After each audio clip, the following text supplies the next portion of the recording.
Welcome to Sipping Tea with V. It's your girl V Brown. Y'all already know what day and what time it is. It is Sunday, and so that means we are getting into Real Housewives of Atlanta, Season 8, Episode 19, and this is the reunion part 2. Okay, so we're going to get into that, but before we do that, let me let y'all know what I'm sipping on tonight. So I got me some Hennessy, Hen Doggy Dog, and as y'all can see, last time we left off, the bottle was about maybe right here. The bottle is now here. I had a few drinks, few Hennessy drinks over the weekend. I had went through some things, y'all. I'm talking about from dealing with my car situation, then getting a brand new car, and then dealing with my sister and my she's like my best friend, but we call each other sisters. We've known each other forever. So it was her birthday, her 28th birthday. We had to celebrate that and go all out with her for that. And then we had Easter Sunday. I didn't do much Easter Sunday. I tried to make it a chill day, but I still had run around to do.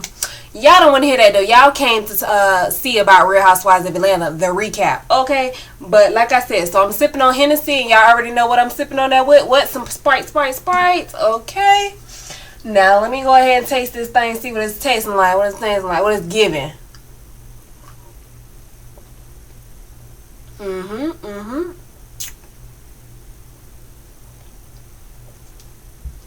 That's a little strong. That might put me out tonight. After I take this shower, that might just take me out. Okay, let's get into these housewives. Now, we start off this part 2 of the reunion talking about this damn booze cruise. Okay? Now, to me, I don't feel like part 2 of the reunion started off where part 1 left off, because we left off of part 1 with Candy saying, so why y'all got the hush mouth, or why y'all quiet now? Why y'all ain't got nothing to say now? So I don't feel like it started off well part 1 left off. Is that just me? Somebody tell me down in the comments, please. But from there, we go into that damn booze cruise that what's her face, Kenya, that she set up for Cynthia, you know, to have a girls weekend, and you know she was having a bad time at the time. Her and Peter was going through things. So, you know, we had to talk about that situation, even though I did not want to touch on that again. But that fiasco that happened between Cynthia and Porsha was crazy, and I'm glad, you know, they were able to make up and get past that, as it seems, until we bring it up again and they have to talk about it, and then the blame game starts and all that starts going on, and then it's like it's brought all up again, and then it's like, where did we go? Where did we get? We didn't get anywhere. So from there, they go ahead and talk about like putting hands, being physical on the Real Housewives of Atlanta, and they go back to a scene where Sheree was physical with Kim Zolciak's when she kind of shifted her wig. You know, she moved it a little, adjusted it a little bit, and just, you know, the slightest tug, you know.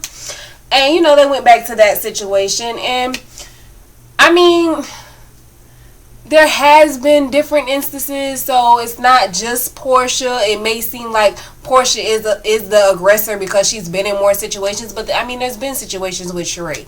There's been situations with what's her face, Nene. Sorry, Nene, girl, I know you queen, but y'all, I'm tired. So help me get through this. Help me help you get through this recap. All right, so there's been different situations where women have been physical. Even with Kenya moving Kim's chair out. Do you know how that could have turned out if she would have got the right person in the right moment? If she would have got the Kim Fields that's on the reunion right now, do you know how that would have turned out? I mean, come on now. Y'all, come on. So, anyway. So, Kim was so lost when they was talking about the whole shifting of the wig with Sheree and Kim. She was like, hold on, who they talking about? What Kim they talking about? What they say? Who? And she was like, they not talking about me, right? They talking about the other Kim. And Phaedra was like, yeah, girl, they not talking about you, girl. They talking about the Kim Zolciak, girl. Don't worry about it. That ain't got nothing to do with you. I was like, that was so cute that she was just so lost. Just, you know, but you know, Kim is usually lost when it comes to shade or anything that's going on or current events and stuff like that. All right, from there, Kenya wants to make everything about her. Oh my God, I talked about Kenya, so I feel like this was the Kenya episode. This was the Kenya part of the reunion, because I feel like we talked about her so much. She wants to make everything about her. It didn't happen. The situation didn't happen to her on the booze cruise. She was trying to be a mess and throw Shamia off the boat. She wanted to make a scene for the cameras. It didn't go that way. It ended up turning upside down. Porsha and Cynthia ended up getting into it. It was a big mess. Like, for what? The whole situation ain't had nothing to do with her. So why does she have to? Why does she have anything to say? Why does she have to bring up the situation that she had with Porsha? Why? It's like, shut the fuck up already. Can you just, girl? Now, out of all of them, I wouldn't think that Porsha would actually be the one to buck up. And if y'all don't know what buck up means, it's like the one to step in the paint, to fight, to get physical, to be ready to do whatever. I never thought that she would be that one. So, like, when we hear in these situations, like, she beat up her assistant, you know, her and Cynthia had the situation, her and Kenya had the situation, I didn't think it would be Porsha who would be the one to do all that. Now, Kenya, let me see where we at. Okay, now, Kenya, you better hope that one-eyed African's wife ain't crazy. Now, she gonna come after your ass. I'm just warning you. I'm trying to put out a warning for you. A bulletin alert, girl. That woman is going to come after your ass if she finds out. It's a woman right now, somewhere in America, looking at her husband with a one eye who's a pastor, like, motherfucker. Did you? I know you. Wondering if he's the one. So can you just be real careful out there, girl, because that preacher's wife preacher's wife or not, honey, a woman scorned will get on that ass. Okay, believe that. It's a scary thing. A woman scorned is a real scary thing. So be careful out there, honey. Now, Kenya dealing with her family issues. Even she went even deeper with that this season. Why does she keep referring to herself as a child? Yes, you are someone's child, but you're no longer of child age. So you are now an adult. So let's speak on this as far as adulthood. Yes, you went through some things as a child, but you're a grown woman now. So we have to take our mind frame out of a childlike mind frame and adjust that to adulthood. If y'all get what I'm saying. Like, she's still stuck in that child mind frame when it comes to her mother, that she's not thinking as an adult. Now, deal with the situation as an adult, get through it as an adult, and let that be that. Now, we have to talk about Peter and Cynthia. Peter is spending most of his time in Charlotte, but he feels like they're okay. Like, their relationship is okay. You know, they have some things they need to work on, but it's not bad. It's not horrible. This is Peter now. He blames their situation on their businesses and the Real Housewives of Atlanta. But honestly, I feel like if Cynthia didn't have the businesses that she had, and Peter wasn't working in Charlotte, and they were staying in the same house every day, I still don't think they would be happily married. I really don't. And if Cynthia wasn't on the show, I don't feel like they would be happily married. I honestly do not feel that way, because I just don't feel like they gel. Like, I don't feel like they gel together. But that's my opinion. And I think that's an excuse, Peter. I think using the businesses and Real Housewives of Atlanta as your crutch for the reason that your marriage is not so great right now is like bullshit. I call bullshit. So Porsha said, Kenya tucking dicks.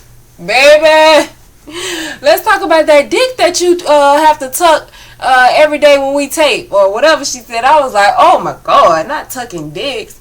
And then Kenya said Porsha can't really talk unless she's talking about Porsha can't really talk if it's not a dick. You don't know what you're talking about. So Kenya said Porsha can't really talk because if it's not a dick in her mouth, she don't know what she's talking about. Child, let me sip my tea, because these women, they was going back and forth. I was like, this some lethal shit. You say some shit like this to a bitch on the street, bitch, that's your ass, okay?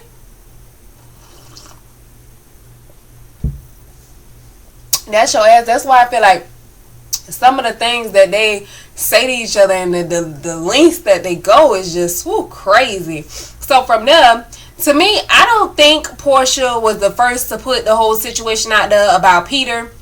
running around Atlanta cheating. I actually think that it came up a couple seasons ago when the fellas was hanging out, when they was going to the strip club on the regular, and I actually think that's when it came up, the whole stripping thing, because I think somebody knew his name in the club or something.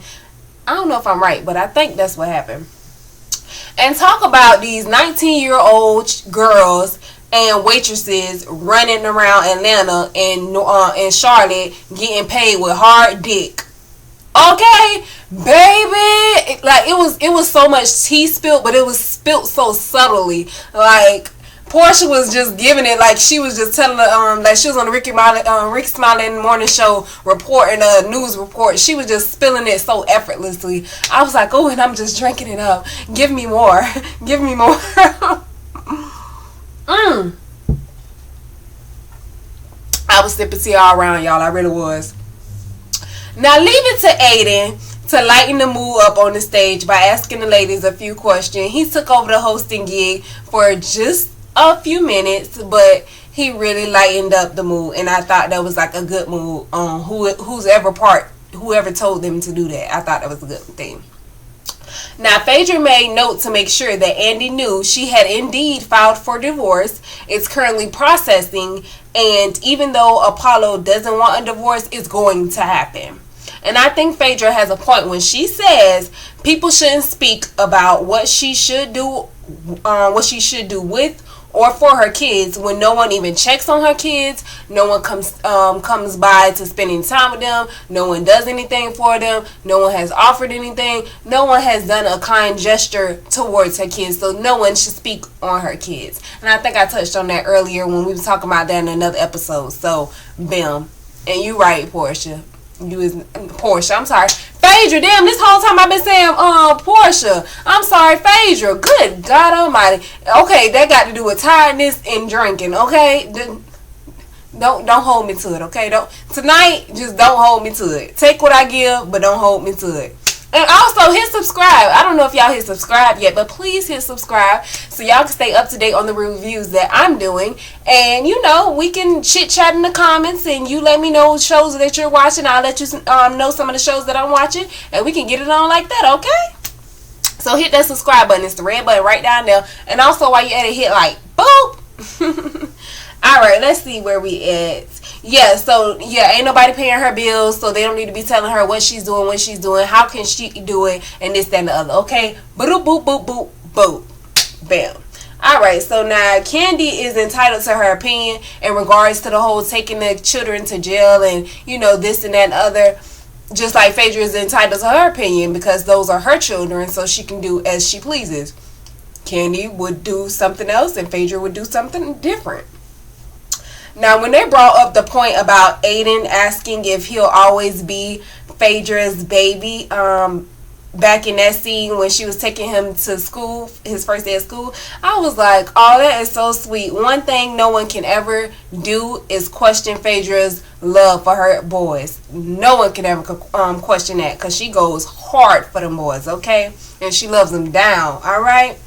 Now Porsha still isn't with Oliver on a serious note or Duke. So, child, I can't. I think she needs to just drop both of them and get her a new man, a new good man. She need a man with, she said Oliver has like businesses or something. He's an entrepreneur. But she needs to get her a new man that, has businesses and can be free to travel. And he doesn't have to stay in Atlanta because we all know, like, everybody know everybody in Atlanta. And that ain't always a good thing, okay? So, yeah, she can get her man that's outside of Atlanta. Shoot, he ain't even got to be in the U.S. Do y'all hear me? She better go over to London and get her man, child. And just get her a good man. That's all I ask for Porsha. She has her businesses down pat. She's working. She's doing her thing. She got her peach back. All I'm saying is now, get you a good man, girl. We don't want, next season, what we don't want to do is we don't want to see you dating every Tom, Dick, and Harry. I don't want to see it. I ain't here for it. Now, the whole Glenn and Miami situation, Kenya loves to play the victim all the time, every time. She did poke the hornet's nest after Glenn didn't show any interest in her. I felt like at this point, yes, he had done said some things, but at this point, he hadn't he hadn't showed Kenya any type of attention or anything. So, do I feel like things went left because he was drunk and on some type of drugs? Yes, that played a part in it. He's probably an aggressive drunk. So, that's, or a physical drunk. So, that's never a good thing. But when you invite somebody back to the house and you don't really know them like that, Kenya Moore, those are the type of things that happen. Nevertheless, we wouldn't even be having this conversation had Kenya not invited the guys over who she didn't know to the house, especially with 6-7 other women who you didn't even run this by. You just was like, come on, invite them over to the house, Tammy, tell them to come on. Yeah, because you thought you was finna get you some hard dick and bubble gum. Now she wants to act like she didn't like Glenn when she did. Everything was, hey you, Glenn, snapping at him and shit. Excuse me, you, yeah, you. I'm talking to you. You did like him, girl. He wasn't paying you no mind on the boat. He was next to Sheree, trying to get up on Sheree, child, please. Now they sound like some high schoolers arguing over who's right and who's wrong. Glenn shouldn't have did what he did, but Kenya shouldn't have went the extra step to tell him, yeah, you have to go, and then from there commence to explain why it is he has to go. Why do all of the ladies get quiet every time Candy speaks up? Candy has some great points, but again, why y'all with the hush mouth now? Like, why y'all quiet? Like, can nobody talk? Can nobody talk? I mean, really, what's going on, Chad? They said that, Candy. They said you be about your business, because I heard you was in the studio and you had got in a fight with what's the sister name for Escape? Latasha? I think it's Latasha. Latoya? I don't know, but the chick from Escape, they said you got in a fight with her in the studio, girl, and I remember she used to be a little bigger, you was a little small mini one, and they say you was in a, boom, boom, boom, boom. They say you was in there boxing it up. I was like, all right, Candy. So, from there, y'all, that is the end of the reunion. It was like, to me, it really didn't need to be a 3-part reunion. They could have made this a 2-part reunion, had the first part, which was last week's episode, and then had this week and next week's episode commenced together in maybe like an hour and a half show, because tonight's episode was really lackluster and boring for me. I have to say, the ladies, they showed up on Watch What Happens Live. It was Phaedra, Sheree, and Porsha on Watch What Happens Live tonight, and they looked amazing. I'm loving the highlighted hair with the slight color that Phaedra had in. I'm loving that she had the same hair on the reunion, but I actually like the look that she had on Watch What Happens Live better. So we got that, and then we have Sheree's full look. Now her full look was really cute. It was kind of Sierra-esque, if you ask me, but I really loved it. And just to go back to a point of that, shout out to Sheree, because she was actually wearing She by Sheree. She had on a Chanel blazer, or maybe it was just a regular blazer with a Chanel brocade. I think it's brocade. Yeah, maybe it was just a regular blazer. I'm not sure, and it just had a Chanel pin on it. But the jumper that she had on, the little bodysuit, that was She by Sheree, and it was actually cute. I wish we could have seen the full thing, because it had long sleeves and it had some cutouts in the stomach area, and it was really cute. I love the color, the navy blue, really cute. So shout out to you on that. I just want to say, I hope when you get back, get your peach back, girl. I hope that you finish your clothing line, and also you finish Chateau Sheree next season. Now, I don't want you to come on there talking about what you gonna do, and then we have to wait a couple more seasons for you to get it done. I want you to come on next season, finish up the house, because that is a beautiful, gorgeous house. Finish up that house, and then following that, put out the She by Sheree line, because we've been waiting on it for 6 years now. Okay, thank you. Now back to what I was saying. Okay, so we got boom, and Porsha, she had her normal vixen look going on. I love the dress. The hair was popping, jet black. Loved it, amazing. And when it came time for the ladies to say something, they played this game. They had to say something nice about Kenya. It's kind of like hot potato, but it was kind of with a hot implant. I don't know, breast implant. and they had to say something nice about Kenya. I only heard two things that they could come up with, and that was that her teeth were nice and her hair is cute. I was like, God damn, because Porsha was going for the juggler. She was like, well, she's a secret shopper for naked hair, trying to put out there that Kenya wears extensions, which sometimes she does, but we all know that Kenya has a full head of hair.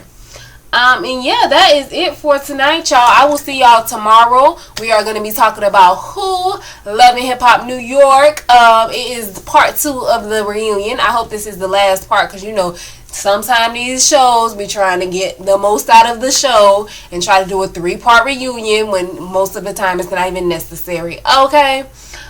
So I will be talking to y'all tomorrow. I hope y'all had a great weekend, and I hope y'all are ready for the start of the new week. And yeah, let's go. Subscribe, like and share. Remember to always sip tea and keep it sweet. Y'all, I got damn near, I don't know if y'all can see this, I got damn near a full mug of tea left of my Hennessy and Sprite, because I ain't really sipped no tea tonight. I mean, it wasn't really too much to sip about. Tonight was a boring episode. Okay, so I'm gonna go ahead